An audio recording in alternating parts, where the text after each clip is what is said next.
নমস্কার সকলকে। Good morning. কেমন আছো তোমরা সকলে? আশা করছি সবাই খুব ভালো আছো এই গরমের মধ্যেও। তো বন্ধুরা, উইথ সুমনার নতুন একটা ব্লগে তোমাদের সকলকে অনেক অনেক স্বাগত জানাই। বন্ধুরা, আজকের ব্লগে আমি শেয়ার করতে চলেছি যে এই প্রচণ্ড গরমের মধ্যেও আমার সংসারের কাজগুলো আমি কিভাবে গুছিয়ে করি। অবশ্যই সেটা সময়ের মধ্যেই আমি করি, আর সেটাই তোমাদের সাথে শেয়ার করব। এক একজনের কাজের স্টাইল এক এক রকম, কিন্তু গরমের মধ্যে প্রচণ্ড গরমটাকে এড়ানোর জন্য কিভাবে কাজটা আমি গুছিয়ে করি সেটাই তোমাদের সাথে শেয়ার করব। তো সকাল সকাল ঘুম থেকে উঠেছি, 6টা নাগাদ ঘুম থেকে উঠেছি। বাচ্চাদের স্কুল নেই, আজ ছুটি, তবুও তাড়াতাড়ি তাড়াতাড়ি উঠেছি। দুপুরবেলার গরমটা না গায়ে লাগলে সেই গরমে কাজ করা সম্ভব হয় না, ওই জন্য সকাল সকাল ঘুম থেকে উঠেই কাজটা শুরু করে দেবো। আর দেখো, চা খেয়েছি আজকে ফার্স্টেই আমি চা খেয়েছি, জানো তো। মানে আজকে কাজটা ভাবলাম অন্যভাবে শুরু করব। বেলা হলে এই গরমের মধ্যে ঘর মুছতে, ঘর ঝাড় দিতে খুব কষ্ট হয়। তো ভাবলাম সকাল সকাল ঘুম থেকে উঠেই আজকে ওইগুলো সেরে নেব, তারপর অন্যান্য কাজগুলো করব, মানে রান্নাবান্নাটা করব। যেহেতু আজকে ছুটির দিন, সেই জন্য টুকিটাকি হাতে কিছু কাজ ছিল। সকালবেলা উঠেই ফ্রেশ হয়ে নিয়ে চা খেয়ে নিয়ে তারপর আমি সমস্ত কাজগুলোই আমি হাত দিলাম। তো এই সোফার কভারগুলো আমি কেচে রেখেছিলাম, তো পরানো হয়নি, তো ভাবলাম পরিয়ে দিই, দেখতেও ভালো লাগে।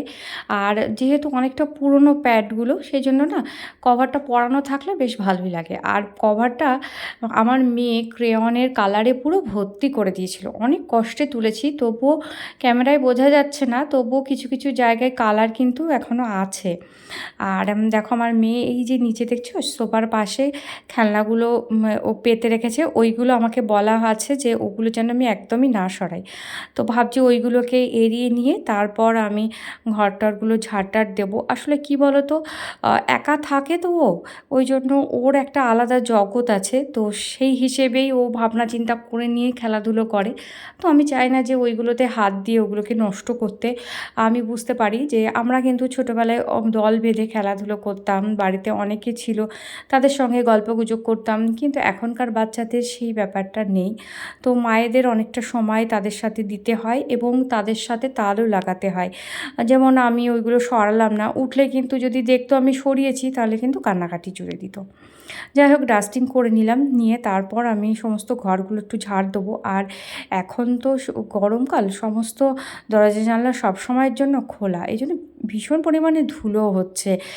দুপুর হতে না হতে কিছু দরজা জানলা বন্ধ করে দিই, তবে এই ঘরের না দরজা জানলাগুলো আমি বন্ধ করি না, কারণ এই ঘরে আমার গাছ আছে। তো আমি চেষ্টা করি ওদের গায়ে যাতে একটুখানি বেশি আলো বাতাস লাগে, সেই জন্য খুলে রেখে দিই। আর এই ঘরটা তো কেউ আমরা থাকি না সারাদিন। আর দেখলে না, ওই ঘরে খাটের উপরে একটা পুরনো নাইটি পাতানো আছে, তো ওইটা আমি পাতিয়ে রেখেছি কেন বলো তো, যাতে সূর্যের আলোটা পড়ে বেড কভারের রঙটা ফেড না হয়ে যায়। তো দেখো, ওই ঘরটা তো গোছানো ছিল, বাদবাকি ঘরে দুটোই আমি আজকে নতুন বেড কভার পেতেছি। আমার মনে হলো যে আজকে একটু নতুন বেড কভার পাতি, তো নতুন বেড কভার পেতেছি। আর কাজের মাঝখানে আমি এখানে এসেছি, কাবলি ছোলা রাত্রে ভিজিয়ে রেখেছিলাম, তো কাবলি ছোলাটা আমি এখন সেদ্ধ করতে বসাবো। আর কাবলি ছোলা রাত্রে ভেজানো ছিল, সেই জলটা আমি এখানে স্টোর করে রেখেছি, আমি কিন্তু এইগুলো গাছে দেবো। চাল ধোয়া জল, ডাল ধোয়া জল, কিংবা এরকম কাবলি ছোলা তোমরা যদি ভিজিয়ে রাখো, সেই জলগুলো কিন্তু তোমরা ফেলবে না, ওগুলোকে গাছে দিয়ে দেবে। গাছে প্রচুর পরিমাণে পুষ্টি পায় এই ধরনের জল যদি আমরা তাদেরকে দিই। তো আমি সবসময় স্টোর করে রেখে দিই, যদিও আমার গাছ তো খুব বেশি না, যে কটা আছে সেই কটাতেই দেওয়া হয় আর কি। আর যে জলটা বেশি হয় সেই জলটা আমি নিচে গিয়ে, নিচের যে সব গাছগুলো আছে আমার, সেগুলোতে আমি গিয়ে দিয়ে আসি। তো এখানে আমি কাবলি ছোলাটা সেদ্ধ বসিয়ে দিলাম, বেশ খানিকক্ষণ তো লাগবে, সিটি পড়লে গুনে গুনে সেই হিসাবে আমি বন্ধ করে দেবো। এর মাঝখানে আমি ঘরটারগুলো একটু ঝাড় দিয়ে নিচ্ছি। দেখো, ঘুম থেকে উঠেছি 6টায়, তবে মনে হচ্ছে মানে 9টা-10টা বাজে, এমন অবস্থা রোদ্দুরের, মানে আকাশের যে কী অবস্থা। যখন একটুখানি বৃষ্টি পড়ে তখন একটুখানি ঠান্ডা ঠান্ডা লাগে, আর যেই না বৃষ্টি পড়াটা বন্ধ হয়ে যায় সেই শুরু হয় গনগনে রোদ্দুর। আর এই রোদ্দুরের মধ্যে কাজ করা মানে ভীষণ তো গরম লাগে, কাজ করা সম্ভব হয় না। তো সব সময়ের জন্য চেষ্টা থাকে তাড়াতাড়ি তাড়াতাড়ি কাজ করে নেবো, যাতে দুপুরবেলাটা অন্তত একটু বসে থাকতে পারি। দুপুরবেলা না রান্নাঘরে থাকা যায়, না অন্য কাজ করা যায়, সেই জন্য সকাল সকাল ঘুম থেকে উঠতেই হবে। আর একটা জিনিস কিন্তু তোমরা খেয়াল করে দেখেছো কি না জানি না। শীতকালে যতই শীতের জন্য আরাম লাগুক না কেন, কিন্তু নড়তে চড়তে যেন লাগে অনেকক্ষণ।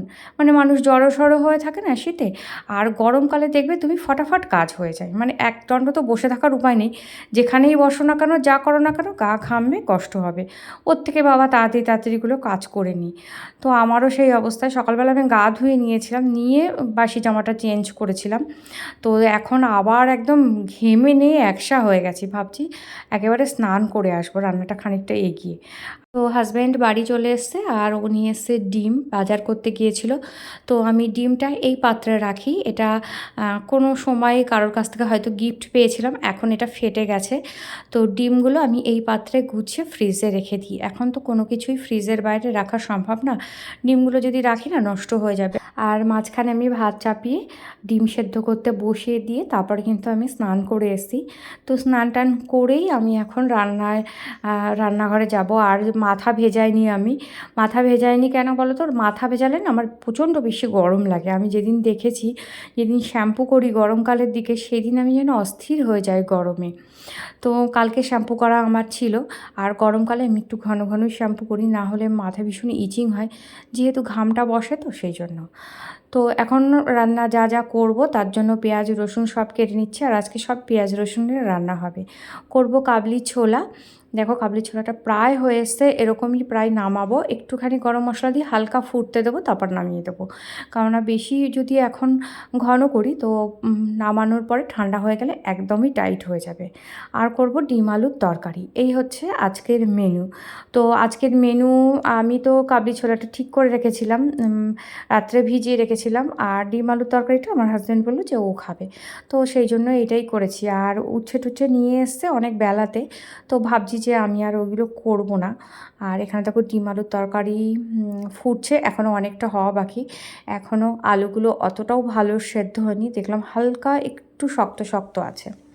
তো রান্নাবান্না করে আমার হাজব্যান্ড খেতে বসে গেছে, ওকে খাইয়ে মানে খেতে বসিয়ে দিয়েছি। আর মেয়েকে একটা ডিম সেদ্ধ দিয়েছি, ও ডিম সেদ্ধ খাচ্ছে বসে বসে। আর তারপর আমি দেখো চলে আসলাম জামা কাপড় ছেড়ে ঠাকুরের পুজো দিতে। আর ঠাকুরের জামাগুলো আমি নতুন কিনেছি, সুতির জামা। যে সিল্কের জামাগুলো হয় না, ওগুলো ধুয়ে দিলে না যে অভ্রগুলো থাকে ডিজাইন, সেগুলো উঠে যায়। তো ভাবলাম যে সুতির জামা কিনি। বোন দেখলাম ও ঠাকুরের জন্য সুতির জামা কিনেছে, তো আমার মনে হলো সেই জন্য আমি সুতির জামাই কিনেছি। আর ঠাকুরকে পরিয়ে দেখো কি ভালো লাগছে। তবে কি বলো তো, একটা লেহেঙ্গা নিয়ে এসেছি আর একটা ফ্রক নিয়ে এসেছি, কারণ আর দুটো ফ্রক পাওয়া গেল না এরকম সাইজে। আর আমি যখন পুজো দিতে আসি, আর রেগুলার আমার মেয়ে এসে এরকম খেলা করে, মানে ও যে খেলা করে না কি করে আমি বুঝতে পারি না, জানো না। ঠাকুরটাকে দুমদাম ফেলে, মানে নিজে করতে চাই, কিছুতেই বোঝাতে পারি না যে এইভাবে ঠাকুর নিয়ে এরকম করতে নেই। যাই হোক কান্নাকাটি করে, আজকেও অনেক কষ্ট করে বোঝালাম, খানিকটা বুঝলো, তারপরে আবার কি মাথায় ঢুকলো, বললো যে না আমিও করব তোমার সাথে। তো চলে আসলো। যাই হোক দুজন মিলে পুজো দিলাম, আর আমার পুজো রেডি। আর এইখানেই আমি আজকে ব্লগটা শেষ করব। বন্ধুরা তোমরা ভালো থেকো, সুস্থ